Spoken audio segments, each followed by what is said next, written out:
Hello, this is Angelia, and you are listening to or watching the podcast Why You Do What You Do. Podcast that talks about human development and psychology, maybe help you figure out a little bit more about why you do what you do. Excuse me.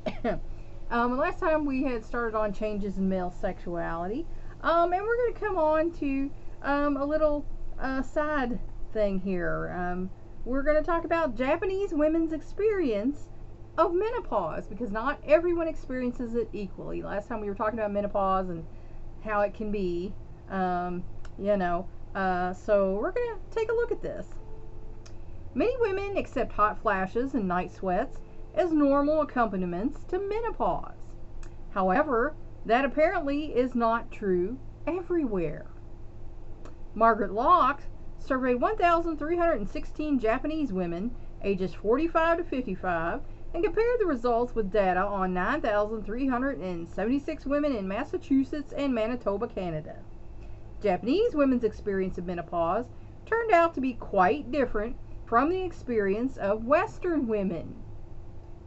Fewer than 10% of Japanese women whose menstruation was becoming irregular reported having had hot flashes during the previous 2 weeks, compared with about 40% of the Canadian sample and 35% of the U.S. sample. Now, that could be biological, but it also could be the stigma or the expectations that you have from menopause.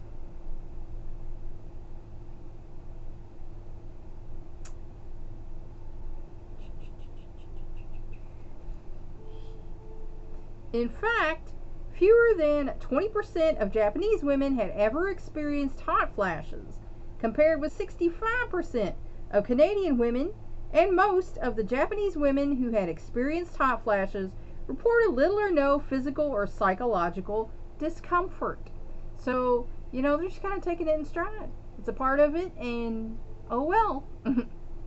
Indeed, so little importance is given in Japan to what is, in Western culture, considered the chief symptom of menopause, that there is no specific Japanese term for hot flash, even though the Japanese language makes many subtle distinctions about body states.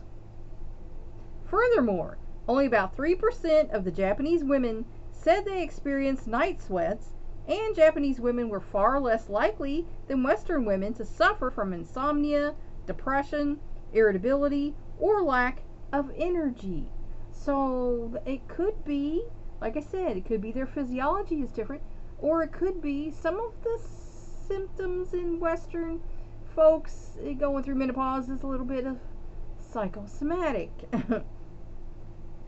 The Japanese women were more likely to report stiffness in the shoulders, headaches, lumbago, constipation, and other complaints that, in Western eyes, do not appear directly related to the hormonal changes of menopause. And I know my headaches, I'd have more migraines once I got into menopause, and I was doing my shoulders a lot like this. So there's something there. Japanese physicians link symptoms with the decline of the female reproductive cycle, which they believe is associated with changes in the autonomic nervous system. Because remember, all of your systems are connected. One thing affects another thing. People don't believe that, but it's true. The symptoms physicians noted were quite similar to those the women reported. Hot flashes were not at the top of the doctor's lists, and in some cases did not appear at all. So, it's kind of like we psych ourselves up for this. So when it's, oh yeah, so maybe you don't need to psych yourself up for menopause, because like I said, I only remember having like a handful of hot flashes ever, so it wasn't that big a deal. However, very few Japanese women consult doctors about menopause or its symptoms, and few physicians prescribe hormone therapy, because over there it's just viewed as a part of life. It's gonna happen, just deal with it, walk through it. Just a fact of life. In Japan, menopause is regarded as a normal event in women's lives, not as a medical condition requiring treatment. So that's just how it is.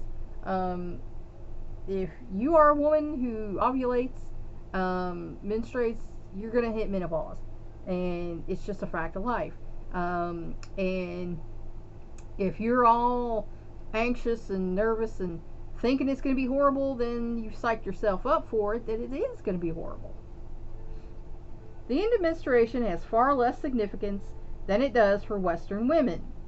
The closest term for it, koninki, refers not specifically to what Westerners call menopause, but to a considerably longer period comparable to the perimenopause, or climacteric. Aging in Japan is less feared than in the West because, number one, they live longer over there. And number two, they know it's just a natural part of life. You can't stop it. It's going to happen. Just, as Dory said, just keep swimming. Not until old age can women and men alike escape the daily round of duty and do as they please. Aging brings not only respect for wisdom, and that's over there in the East, but newfound freedom, as does menopause. In the West, unfortunately, age is not looked at that way. A lot of our old folks are looked at as throwaway people. I hate when I hear that. Because they still have something that they can give to us, and they have lived a lifetime, and know more things than we do. Cultural attitudes, then, may affect how women interpret their physical sensations, and these interpretations may be linked to their feelings about menopause. Because if you don't think it's going to be that big a deal, then it's probably not. If you think it's going to be a big deal, then it probably is. Hot flashes have been found to be rare or infrequent among Mayan women, North African women, in Israel, Navajo women, and some Indonesian women. So, like I said, they're not psyching themselves up for a rough time. Oh gosh, here it comes. So, again, don't psych yourself up for a rough time. Take it as it comes. For example, Mayan women who are frequently pregnant or nursing babies tend to regard childbearing as a burden and look forward to its end. Like I said, I was happy to be done with that. I'd have had more kids, but as far as that monthly thing, I was all too happy to be done with that. Do nutritional practices influence the experience of menopause? Some plants, such as soybeans, a staple of Far Eastern diets, contain relatively high amounts of compounds known as phytoestrogens, which have a weak estrogen-like effect.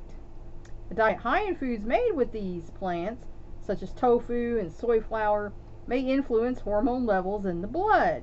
So this might be why they have an easier time over there. This, it has been suggested, might help explain why middle-aged Japanese women do not experience the dramatic effects of a precipitous decline in estrogen levels, as many Western women do. So, if you are having problems, and you aren't allergic to soy, maybe that is something that would help you. Maybe drink some soy milk. Maybe eat some, products with soybeans in it. It also might explain Japanese women's low incidence of osteoporosis and of deaths from coronary heart disease.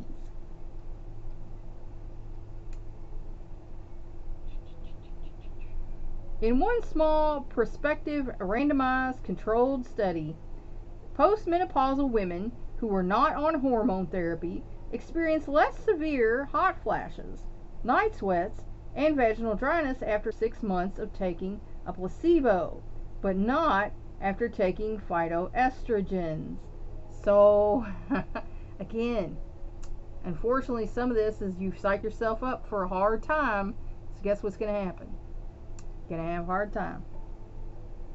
On the other hand, in a placebo-controlled, double-blind study in Brazil, daily doses of soy isoflavine decreased hot flashes and other menopausal symptoms while decreasing total cholesterol and LDL, thus offering possible protection against heart disease.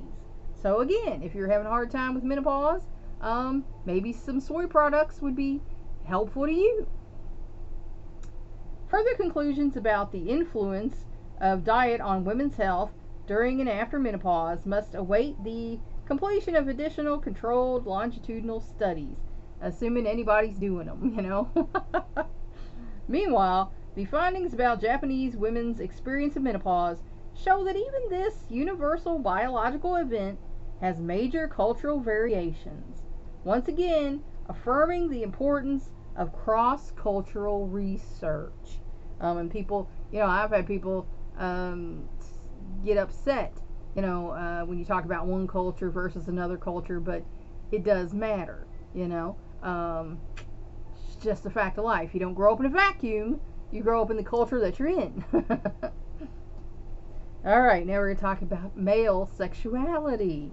I hear you giggling. Stop giggling. The term male climacteric is sometimes used to refer to a period of physiological, emotional, and psychological change involving a man's reproductive system and other body systems. Male menopause is much more gradual than female menopause, and its severity varies widely. We all know the joke about the man going through midlife crisis. He drops his wife for a younger one, buys the Corvette, and all that fun stuff. It varies, again, person to person. Some men have no problem, take it in stride. Some men, have a problem. But, everybody's different. Symptoms supposedly associated with the climacteric include depression, anxiety, irritability, insomnia, fatigue, weakness, lower sexual drive, erectile failure, and the whole medical industry got in on that one. Man, we got the pills for that one. Memory loss, and reduced muscle and bone mass and body hair. So, that's just a fact of life. And then some men are different than that. Some men, who were depressed earlier, get better as they get older. And some men who didn't have a lot of body hair get body hair as they get older. I'm sure in the, city, so there's the joke about, Jimmy, good gosh, my gosh, Billy Crystal, sorry, about he turned 30 and he got body hair everywhere where he hadn't had hair before. And that can be true for guys, going through this change. But it is not clear that these often vaguely defined complaints are related to testosterone levels. So, it might not be that. It might just be your health. Diet plays a part in these things. Men's psychological adjustments, like women's, may stem from such events as illness, worries about work, children's leaving home, or the death of parents, as well as from negative cultural attitudes towards aging. And again, culture does play a part in things. If people think it's bad to get old, then you're going to feel bad about getting old. There is no strong relationship between testosterone levels and sexual desire or performance. I'm not going to touch on that. However, men often do experience some changes in sexual functioning related to changes in the circulatory and endocrine systems, as well as to stress, smoking, obesity, health problems such as diabetes, and social factors such as those just mentioned. So, health affects men more in their menopause, is what I've heard it called, than the actual event itself. So, guys, if you're heading up into that age, you need to take care of yourself. And as far as the, dysfunction, clogged arteries can lead to that as well. So, by taking care of yourself and keeping your arteries clear, you have better blood flow. So, what does better blood flow mean for your sex life? Think about it. I'm sure you can figure it out. Although a man can continue to reproduce until quite late in life, his sperm count begins to decline in the late, it's probably going to say 60s, 40s or 50s. Oh, so they're even giving you sooner than that. Making it less likely that he will father a child. And, if he does, then, there's sometimes birth defects. So, like I say, they prescribe, getting married when you're 30, popping them little folks out between 31 and 35, and then you stop. And, that's enough for anybody. We got enough people in the world, Erections tend to become slower and less firm, orgasms less frequent, and ejaculations less forceful. And it takes longer to recover and ejaculate again. So, no, you older fellas, you're not going to be able to go like you did when you were 20. But if you take care of your health and your circulation and things, you're going to be able to still go.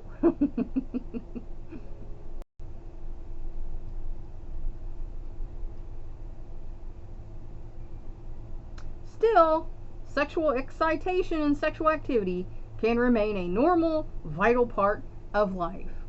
And again, don't psych yourself out, because there's a lot of psychosomatic things going on. If you think there's a problem, then chances are it's going to become a problem, huh? Although testosterone supplementation therapy is sometimes touted as a boost to sexual desire and a cure for other problems of aging, I'm sure we've all heard the commercials, it is medically advisable only for men with clear hormonal deficiencies.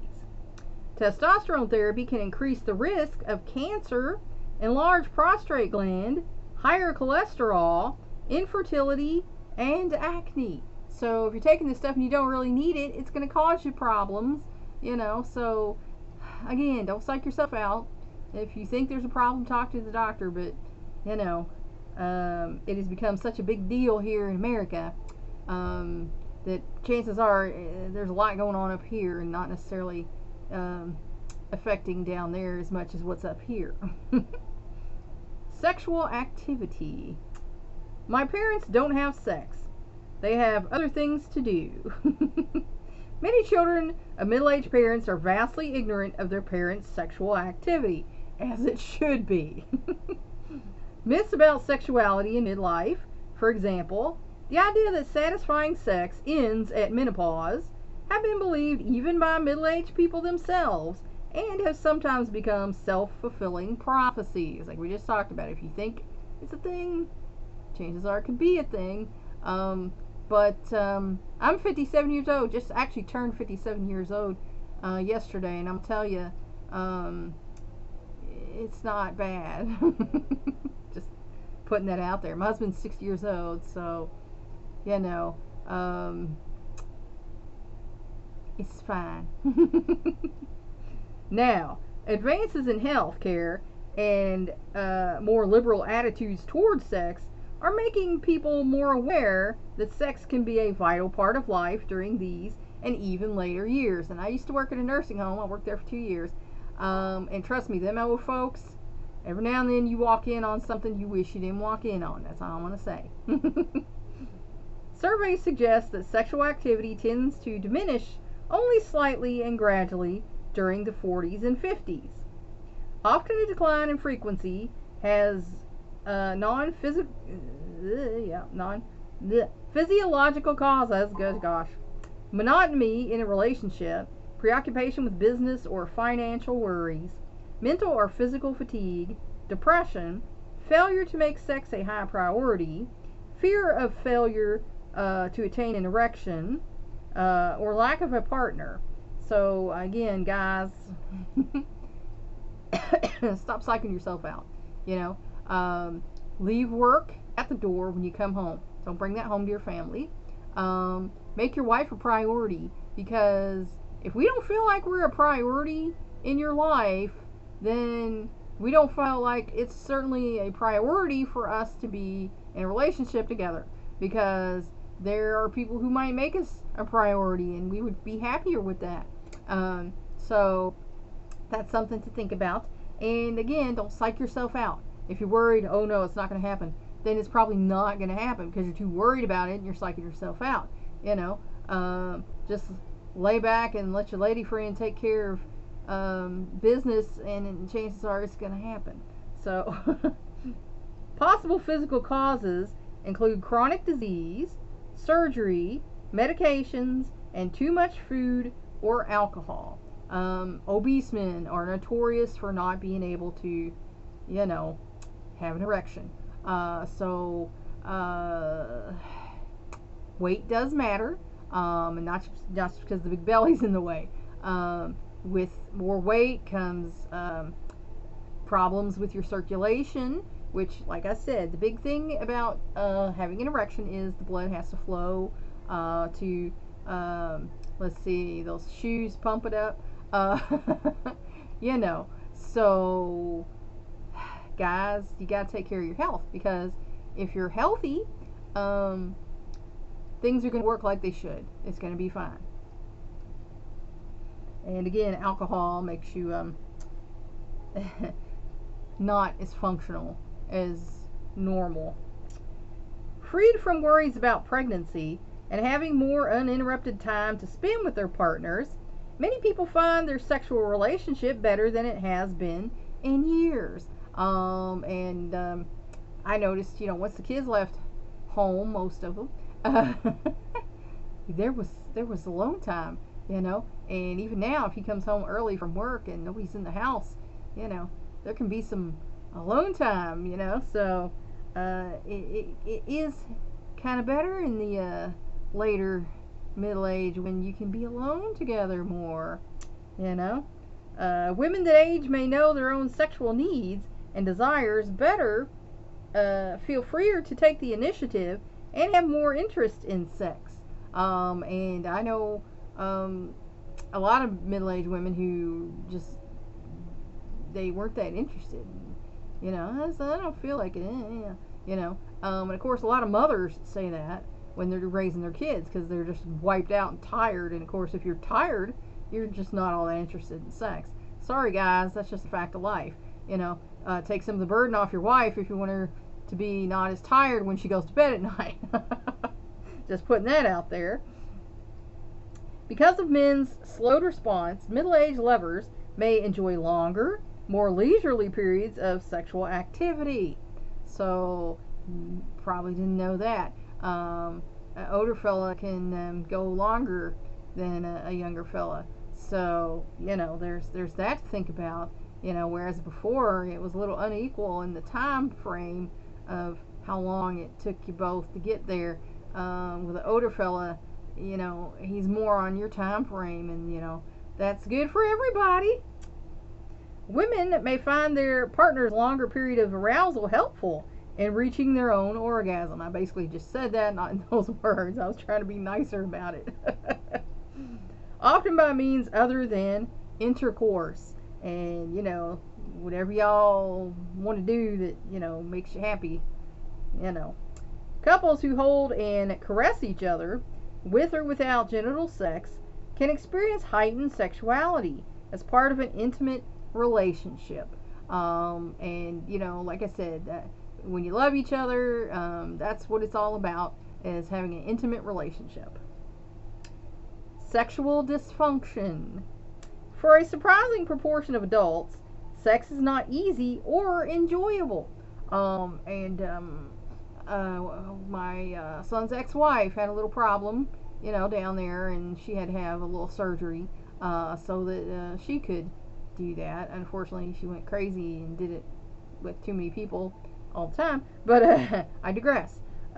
Sexual dysfunction is a persistent disturbance in sexual desire or sexual response. There are people who, like I said, they get too far into their head and worry about everything but what they should be worried about.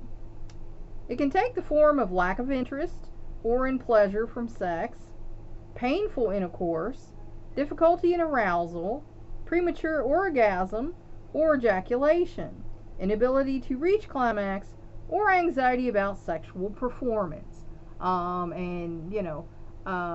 Men worry about this, but let's face it, most women, if we're in there with you, we're happy to be in there with you, we want to be in there with you, we're ready to be in there with you.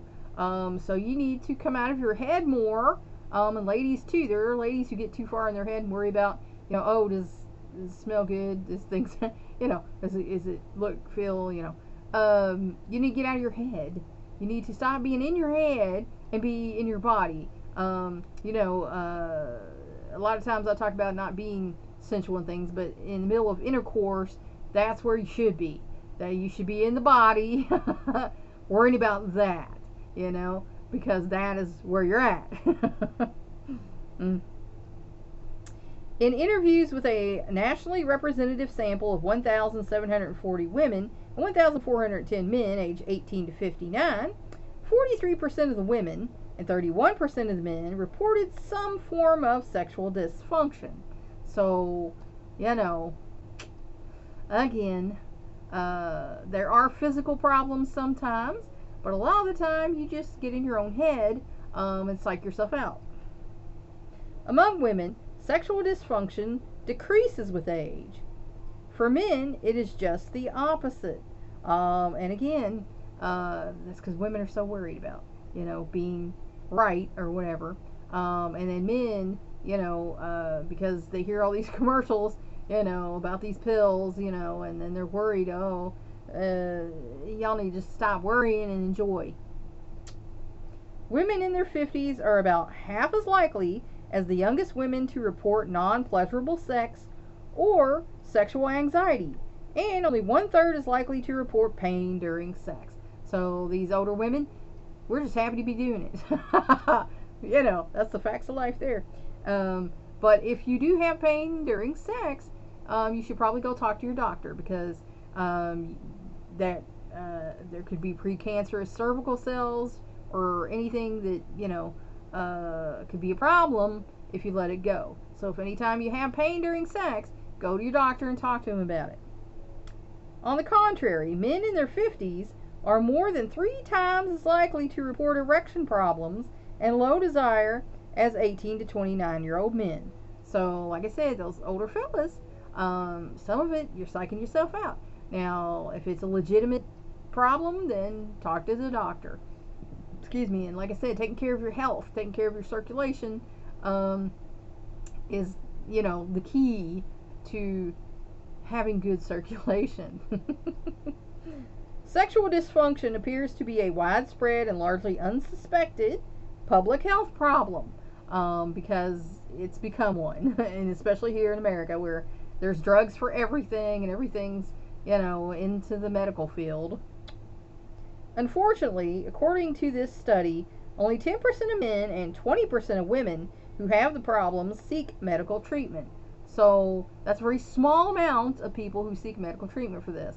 Don't be ashamed if you're having a problem, go talk to the doctor about this. Because like I said, it could be, precancerous cells. It could be a problem that you want to find out a little sooner than before it gets to, stage 4. You're like, oh, I'm going to have to go. Something ain't right. Well, you should have went, a couple years ago. But take care of yourself. Take care of yourself. And that will be a better outcome for you when you go through menopause. The most severe form of sexual dysfunction in men is erectile dysfunction, popularly called impotence. Men just hate the idea of it not happening. Persistent inability to achieve or maintain an erect enough penis for satisfactory sexual performance. Like I said, some guys just get too far in their head. They're worried about it. So the more you're worried about it, of course, it's not going to get exciting, because a lot of sex it happens in your body, but it also happens in your brain. When you're looking forward to it, when you're enjoying it, and you're not worrying about it, worry can shut that down.